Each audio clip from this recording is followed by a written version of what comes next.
दोस्तों, ये कहानी है एक अमीर आदमी की जिसके पास किसी चीज़ की कमी नहीं होती। उसके पास धन, दौलत, शोहरत सब होता है, लेकिन वो सोचता है कि मैंने इस दुनिया में आकर सब कुछ पा लिया है, लेकिन मुझे अभी तक भगवान नहीं मिले।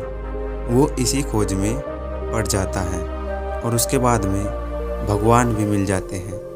तो उसे भगवान कैसे मिलते हैं, चलिए हम आपको इस कहानी के माध्यम से बताते हैं। इस कहानी को आपको लास्ट तक सुनना है।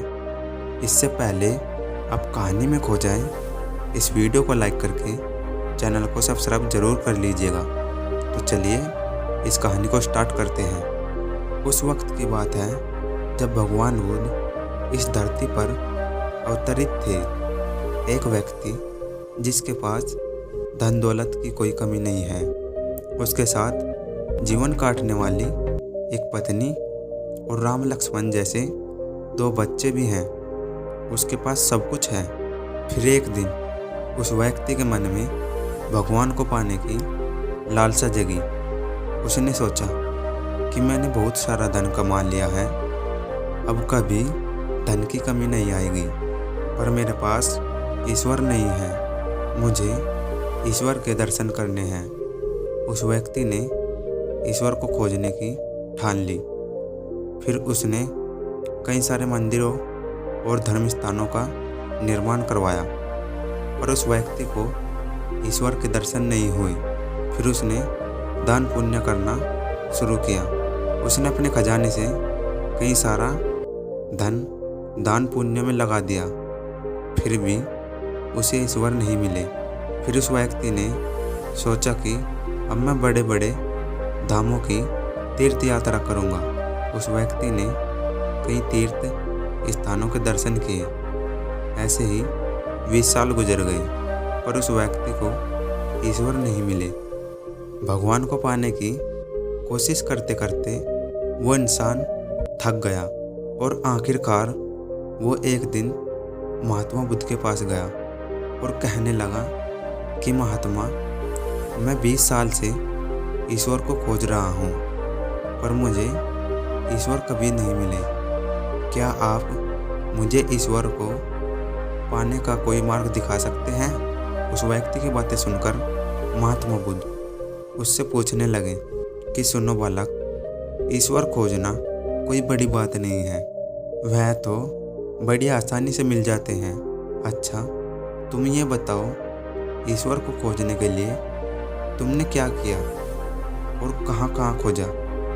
वह व्यक्ति बुद्ध को पूरी बात बताता है कि मैंने कई सारे मंदिरों और धर्म स्थानों का निर्माण किया, दान पुण्य किया और कई सारे तीर्थ स्थानों के दर्शन भी किए, फिर भी मुझे ईश्वर कहीं नहीं मिले। भगवान बुद्ध उसकी बातें सुनकर हंस पड़े और कहा, ठीक है, तुम्हें ईश्वर के दर्शन करने हैं ना, तो तुम शाम के वक्त मेरे पास आ जाना, तुम्हें ईश्वर मिल जाएंगे। वो सज्जन खुश होकर चला गया कि मुझे आज ईश्वर के दर्शन होंगे। फिर कुछ देर बाद संध्या होने को आई, पर महात्मा बुद्ध संध्या होने से पहले कुछ ढूंढने लगे। शिष्यों ने आकर पूछा, गुरुजी, आप क्या ढूंढ रहे हैं? महात्मा बुद्ध ने बताया कि मेरे पास एक कीमती मोती था, परंतु वो कीमती मोती खो गया है, उसे ही ढूंढ रहा हूँ। महात्मा बुद्ध की बात सुनकर शिष्य भी मोती को ढूंढने में लग जाते हैं। सभी मोती को ढूंढ ही रहे थे कि इतने में वह व्यक्ति भी वहाँ पहुँच गया। उसने देखा कि कुटिया के बाहर महात्मा बुद्ध और उनके शिष्य कुछ ढूंढ रहे हैं।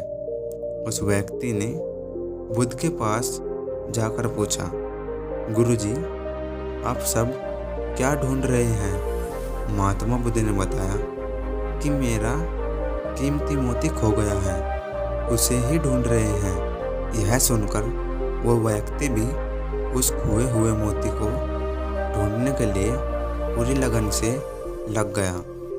ढूंढते ढूंढते रात होने को आई पर मोती नहीं मिला।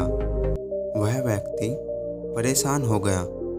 फिर महात्मा बुद्ध से पूछा कि गुरुजी, आपने आखिरी बार मोती को कहाँ देखा था? ठीक से याद कीजिए। महात्मा बुद्ध सोचकर बताते हैं कि मैंने आखिरी बार मोती को कुटिया के अंदर देखा था। यह सुनकर वह व्यक्ति थोड़ा गुस्सा हो गया और बुद्ध से कहने लगा, लगता है आप में थोड़ी सी भी अकल नहीं है। अगर मोती आपकी कुटिया के अंदर गुम हुआ है तो कुटिया के अंदर ही मिलेगा, ना कि बाहर मिलेगा। आप सब व्यर्थ में बाहर इधर उधर ढूंढ रहे हैं और मुझे भी अपने साथ ढूंढा रहे हैं। आप अपना तो समय व्यर्थ कर रहे हैं पर दूसरों का भी समय व्यर्थ कर रहे हैं। फिर महात्मा बुद्ध उस व्यक्ति के सामने देखकर मुस्कुराने लगे। यह देखकर वह व्यक्ति बोला कि महात्मा, आप हंस रहे हैं? मुझे कुछ समझ में नहीं आया। महात्मा बुद्ध बोले, वत्स, मैं तुम्हें यहाँ बुलाकर यही तो समझाना चाहता था कि जिस ईश्वर को तुम 20 सालों से बिना सोचे इधर उधर ढूंढ रहे हो, उसे तुमने कभी अपने अंदर की कुटिया में खोजा ही नहीं। ईश्वर कभी खोजने से नहीं मिलते, उसके लिए तन मन पवित्र होना चाहिए, तभी ईश्वर के दर्शन होते हैं। अगर तुम ईश्वर के सच्चे दर्शन करना चाहते हो तो इधर उधर भटकना छोड़कर अपने अंदर आत्मा में ध्यान लगाओ। ईश्वर तुम्हें वहीं मिलेंगे। अपने अंदर के ईश्वर को तुम देख लोगे तो हर इंसान में तुम्हें बस ईश्वर ही दिखाई देंगे। महात्मा बुद्ध की अमृत भरी वाणी सुनकर उस व्यक्ति को अपनी गलती का एहसास हुआ और बुद्ध के चरणों में गिर पड़ा और माफ़ी मांगते हुए कहा कि मैं व्यर्थ में ही इधर उधर भटक रहा था। वास्तव में तो ईश्वर हमारे अंदर ही होते हैं। दोस्तों, हमें इस कहानी से यही सीख मिलती है, जो चीज़ आपको चाहिए वो आपके अंदर या आपके आसपास होती है और आप उसे कहीं और ही ढूंढते हैं और अपना समय बर्बाद करते रहते हैं। अगर आप शांत और सच्चे मन से देखें या सोचें तो वो चीज़ आपको अवश्य प्राप्त होगी। दोस्तों, यह कहानी आपको कैसी लगी कमेंट करके ज़रूर बताना। मिलते हैं अगली कहानी में। धन्यवाद।